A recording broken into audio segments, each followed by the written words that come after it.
Sampah menjadi salah satu masalah yang cukup serius yang harus diselesaikan bersama. Di beberapa titik di Medan, tumpukan sampah tampak menggunung di pinggir jalan. Kurangnya kesadaran masyarakat untuk membuang sampah pada tempatnya dan kurangnya edukasi tentang daur ulang sampah mungkin menjadi salah satu penyebabnya. KBA.One berkunjung ke bank sampah yang terletak di Jalan Bromo, Gang Kurnia, Lorong Karya Sama, Medan Denai. Di sini kita bisa mengubah sampah menjadi emas. Tanggal 27 bulan 12 2018 diresmikan oleh Pak Eldin, Wali Kota Medan pada waktu itu. Kemudian program-program kita itu memilah sampah menabung emas. Jadi sampah-sampah masyarakat itu dikumpulkan di sini, kemudian kita pilah, kita jual, hasilnya itu langsung kita tabungkan. Sebelumnya kita buatkan itu buku tabungan emas Pegadaiannya. Jadi memang disupport oleh Pegadaian. Dan dalam perjalanannya kita sudah merambah ke Deli Serdang, dari Medan Tembung, Rumnas, kemudian ke daerah Medan Johor. Bank Sampah Anyelir merupakan salah satu bank sampah yang berdiri di bawah naungan PT Pegadaian Persero. Di Indonesia sendiri, sudah didirikan sekitar 85 bank sampah milik PT Pegadaian. Kalau yang Pegadaian punya, itu ada 85 bank sampah se-Indonesia. Dari mulai Aceh sampai Papua. Nah di Medan itu ada dua, kita Medan 2 ini. Medan 1 Puspa, depan sekolah Stomo, yang kuburan. Nah itu Puspa, itu Medan 1.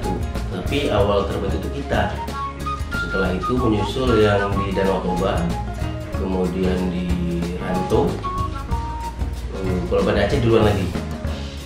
Setelah Sumatera Utara, lalu ke bawah tuh Batam, Riau, Jambi, Lampung, sampai Papua. Kalau sementara ini kita masih yang anorganik. Ya kalau organik kita sih mau merambah ke sana, tapi memang masih dalam proses. Jadi sementara ini yang anorganik. Mengelola bank sampah tentunya memiliki banyak sekali tantangan dan hambatan, mulai dari biaya operasional, penyediaan alat, hingga edukasi kepada masyarakat. Karena lahan kita ini sewa,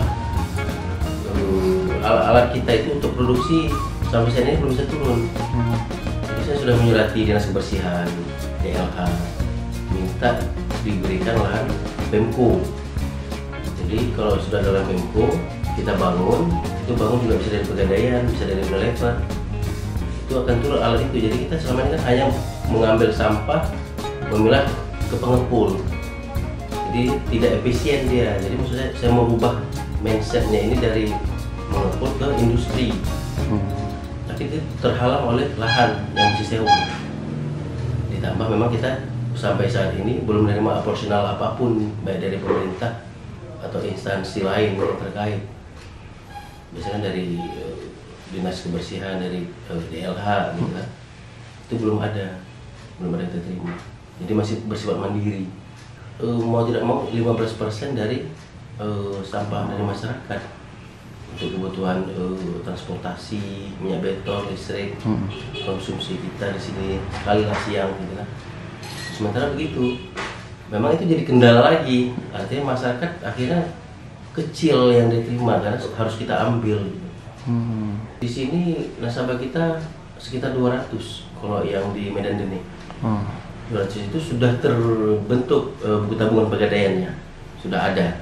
Termasuk orang luar kita sudah buatkan juga buku tabungan.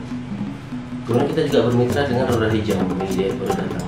Roda Hijau ini sebuah komunitas peduli lingkungan. Mereka titip sampah di daerah Medan Tembung. Sampah itu dibawa kemari. Jadi kita yang kelola. Tapi ya itu kita masih hanya mengepul, belum bisa ke industrinya gitu. Misal pengolahan apa gitu kan, pengolahan biji plastik menjadi biji plastik dari aqua gitu belum bisa kita lakukan. Kemudian kita juga sudah bersama dengan Bank DBS. Nah Bank DBS itu Imam Bonjol di Ponorogo itu setiap Senin sampai Jumat pengambilan sampah setiap hari. Ada yang pilih pilah di rumah, ada yang di sini. Nah kalau yang dia pilih pilah di sini oleh kami, itu kan harga terima beda dengan yang sudah terpilah. Jadi dihitung bersih dia kalau sudah terpilah. Jadi ada dua harga, bersih atau kotor.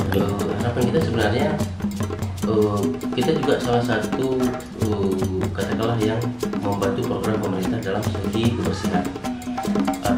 pemerintah bisa ikut serta bersama kita, terutama dalam katakanlah operasional, supaya kita bisa lebih menjangkau lebih jauh lagi. Karena memang permasalahan sampah ini permasalahan klasik di Kota Medan sebenarnya. Jadi kita ikut ambil serta dalam rangka pengurangan sampah Kota Medan, tetapi masih ada keterbatasan. Artinya kalau lebih jauh tentu betternya akan lebih banyak, gitu kan.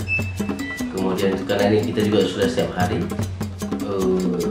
artinya juga kita harus menambah tenaga kerja baru untuk pemilahan sampah lagi, gitu. Karena DBS itu setiap hari itu selain sama masyarakat, sama DBS, sama sekolah. Bawalah sampahmu ke bank sampah Anyelir dan tabung menjadi emas.